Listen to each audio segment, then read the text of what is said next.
FADESP, Baião, Pará, 2011.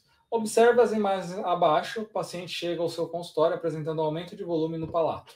Seu diagnóstico é um tumor de glândula salivar benigno e o tratamento é a ressecção cirúrgica total para exame histopatológico. Levando em consideração um tumor com maior ocorrência nessa região, seu diagnóstico clínico é do quê? E, gente, lesões nodulares em palato, que não é nódulo flutuante, não tem conteúdo líquido, porque a primeira coisa que a gente pensa em nódulo no palato ou bolha no palato é abscesso. Mas o abscesso a gente vai perceber que tem conteúdo líquido.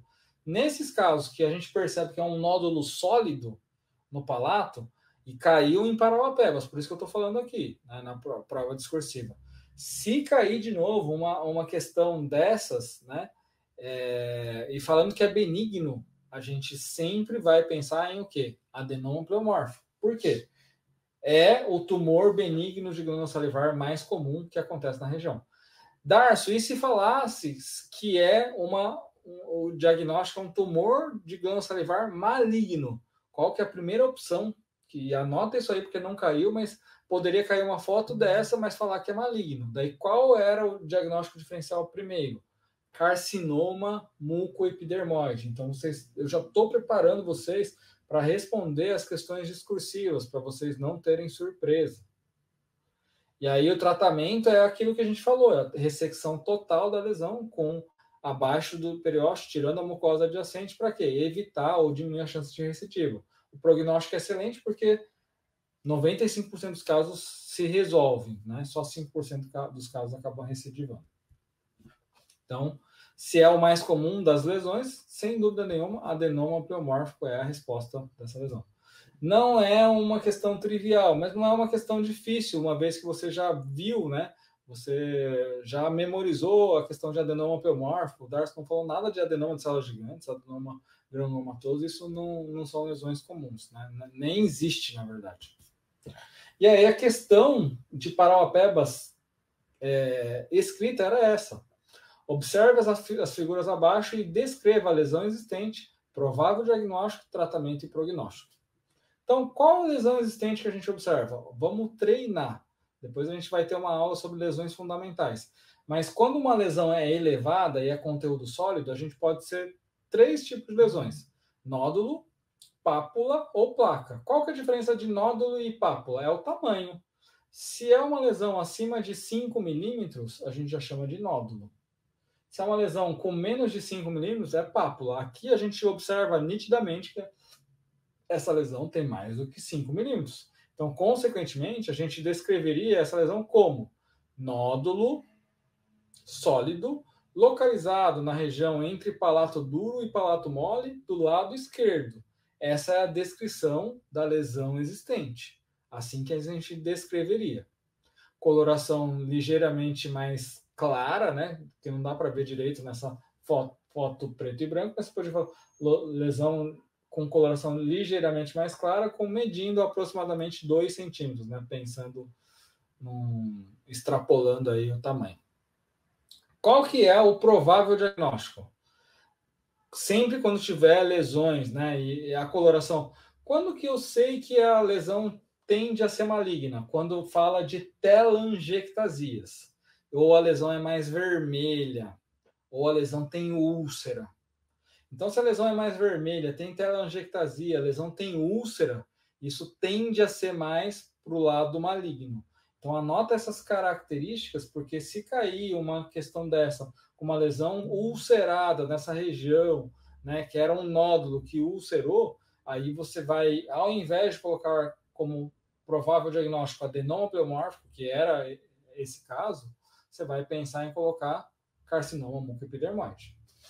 Tratamento é excisão cirúrgica de toda a lesão com uma discreta margem de segurança. E aí o prognóstico é excelente porque 95% dos casos evolui para cura, não há recidiva.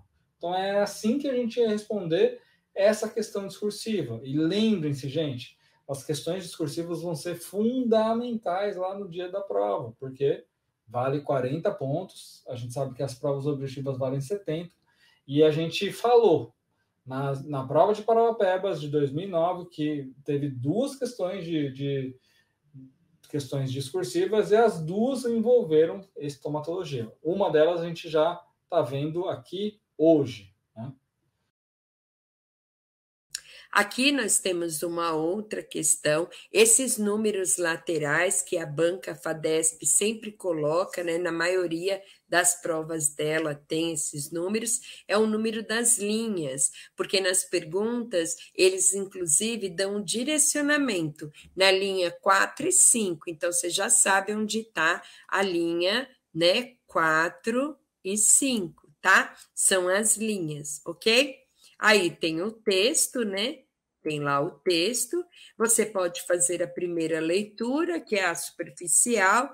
O texto vai falar sobre um colecionador, né?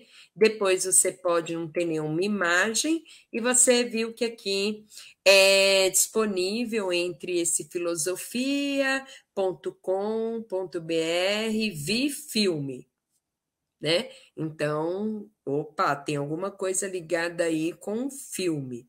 E aí, o texto, o colecionador, pertence ao gênero, aí você tem que olhar. Bom, reportagem. A reportagem, ela é, vamos dizer, um aprofundamento de uma notícia. Então, eu tenho uma notícia jornalística, por exemplo, vamos dizer que a defasagem nas escolas públicas dos ensinos de língua portuguesa e matemática. Então, vamos lá. Aí vai ter uma reportagem que é uma notícia, desculpem, uma notícia de algo pontual. Então, uma escola, percebendo essa defasagem, ao perceber, ela resolveu fazer um projeto para que os alunos, né, recuperassem as habilidades perdidas e blá, blá, blá, blá, blá, blá, blá, blá, blá.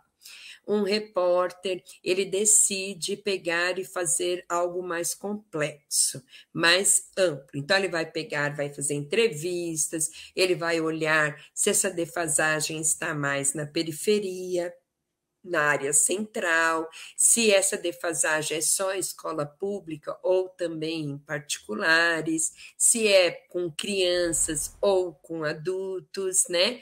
E crianças, adolescentes ou adultos, e assim vai colocando de acordo com cada etapa e vai juntando para criar a reportagem.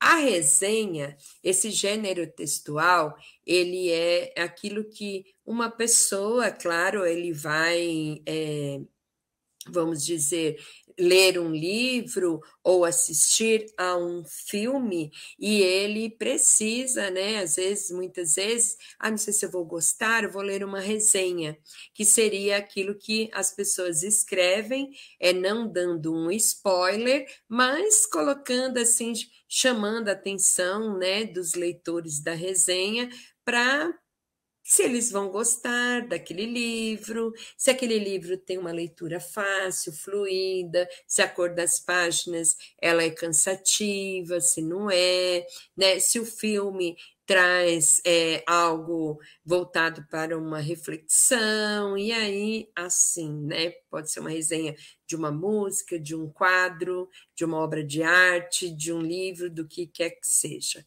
A crônica e o artigo eu já comentei com vocês. Bom, aqui a gente teve uma dica, né? Uma dica que tem ali um negócio de underline filme. Então, possivelmente, né, a gente já tem, vamos dizer, um indício de que seja uma resenha, né? Então, vamos lá olhar para ter uma ideia. Em O Colecionador, 1965, tal, temos a história de um rapaz solitário que, em sua obsessão por uma mulher, aprisiona-a no porão de sua casa. É na tentativa desse rapaz de criar um vínculo afetivo com a moça que se tem uma das maiores ilustrações sobre a deterioração de um relacionamento pela incapacidade de se conceber o outro. Fred, o Terence Stamp, sequestra Miranda Gray, Samantha Eggar, visando um nobre objetivo, demonstrar seu amor por ela e ser correspondido. Obviamente não terá sucesso, pois só o sequestro em si será o primeiro de uma série de obstáculos à reciprocidade desejada por Fred. Então, aqui fica fácil de identificar que aqui a gente tem uma resenha, certo?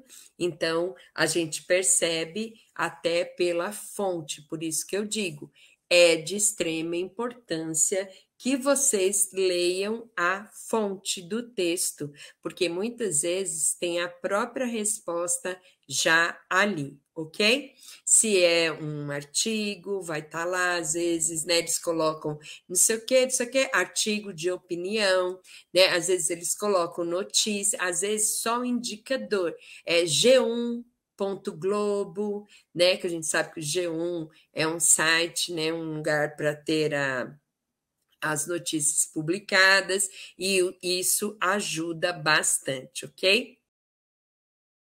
Os anestésicos locais considerados de longa duração e úteis em intervenções mais invasivas são as...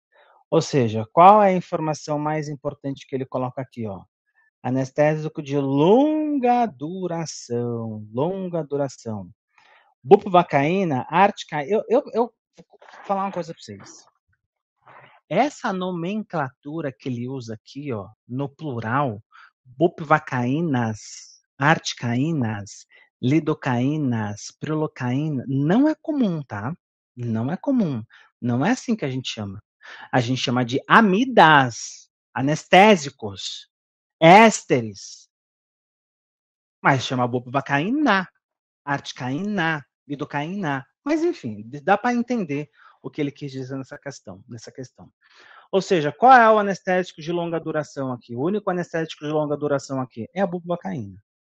A articaína, lidocaína, prilocaína, com vasoconstritores, são considerados anestésicos de duração intermediária, tá?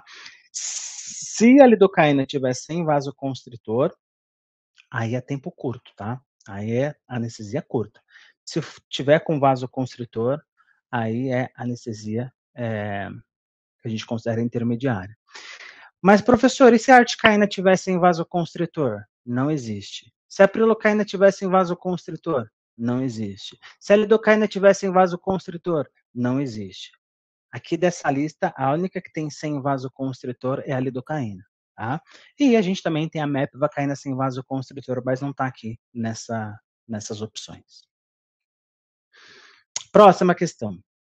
A anestesia tópica é um importante procedimento para o condicionamento do paciente infantil e também para diminuir o medo e a ansiedade à anestesia em pacientes adultos.